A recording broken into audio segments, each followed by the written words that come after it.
Service നടത്തുന്ന സമയത്തെ ചൊല്ലിയുള്ള തർക്കത്തിൽ കോഴിക്കോട് 2ാം ഗേറ്റിൽ ബസിന്റെ ചില്ല് തകർത്തു. കടപ്പയിൽ എന്ന സ്വകാര്യ ബസ്സിലെ ജീവനക്കാരനാണ് മനിർഷ എന്ന ബസിന്റെ ചില്ല് കല്ലുപയോഗിച്ച് തകർത്തത്. ഇംതിയാസ് കരീം തയ്യാറാക്കിയ റിപ്പോർട്ടിലേക്ക്.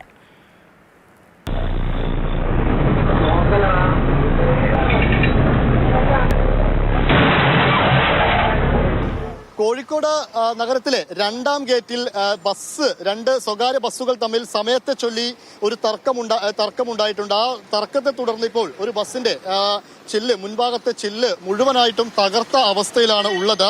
അതായത് 2 ബസ്സുകൾ ഒരുമിച്ച് വരികയായിരുന്നു. അവർ തമ്മിൽ ഈ സിവിൽ ഭാഗത്തേക്ക് പോകേണ്ട 2 ബസ്സുകളായിരുന്നു.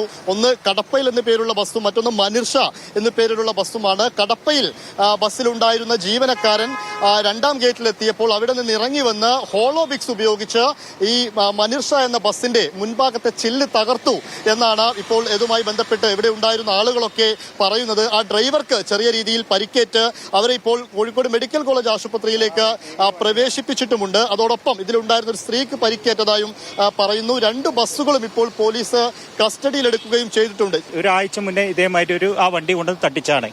അന്ന് നഗരം പോലീസ് സ്റ്റേഷനും പറഞ്ഞു തീർത്തു പോകുന്നതാണ്. അവന്റെ സമയത്ത് വരെ ഞാൻ എന്റെ സമയത്ത് വരാന്ന് പറഞ്ഞു. ഏതെങ്കിലും തരത്തിൽ പ്രകോപനപരമായ രീതിയിൽ അവരോട് പെരുമാറി. അവർ ഓൾറെഡി ഫസ്റ്റത്തെ പ്രാവശ്യം ദീവാർ ഹോട്ടലിലെ വളവിൽ വെച്ചിട്ട് ഞങ്ങൾ വണ്ടീന്റെ അടുത്തേക്ക് പോകാൻ ഇടത്തേപ്പുറത്ത് കൂടെ കയറി വണ്ടിയാ. അത് പ്രശ്നമില്ലാത്ത രീതിയിൽ നമ്മൾ ഒഴിവാക്കി പോന്നതാ. എന്നേന്ന് വെച്ചാൽ ഞങ്ങളുടെ അടുത്തേക്ക് മൂപ്പരോട് വന്ന് നമ്മൾ മൂപ്പരോട് പറഞ്ഞു നമുക്ക് വേണ്ടി സംസാരിച്ച് തീർക്കാന്ന് പറഞ്ഞത് മൂപ്പര് കല്ലെടുത്ത് അടിച്ചാൽ ഞാൻ. യാത്രക്കാരുണ്ടായിരുന്നു. യാത്രക്കാരൊരാളെ കണ്ണിലേക്ക് ഗ്ലാസ് പോയിട്ട് ഞങ്ങൾ ഡ്രൈവറെ കണ്ണിലേക്ക് ഗ്ലാസ് ഹോസ്പിറ്റലിലേക്ക് പോയിക്കുന്നത്. 2 ബസ്സും കസ്റ്റഡിയിൽ എടുത്തു അല്ലേ? സമയത്തെ ചൊല്ലി എന്തിനാണ് ഈ ബസ്സുകാർ തമ്മിൽ എന്നും ഈ സ്വകാര്യ ബസ്സുകൾ ഈ തർക്കം ഉണ്ടാക്കുന്നത്? റെയിൽവേ സ്റ്റേഷനോടുള്ള ബ്ലോക്കാണ് മെയിൻ ആയിട്ടുള്ള കാരണം. PVS ഹോസ്പിറ്റലിൽ കഴിഞ്ഞാൽ പിന്നെ റെയിൽവേ സ്റ്റേഷൻ പാസ് ചെയ്യാൻ കണക്ക് പ്രകാരം 2 മിനിറ്റ് ടൈമാണുള്ളത്. അതിപ്പോ 10 മിനിറ്റ് പോരാത്ത സ്ഥിതിയിലാണ് ഉള്ളത്. അവിടെ നിന്നൊക്കെയാണ് ഈ പ്രശ്നത്തിന് തുടക്കം വരുന്നത്.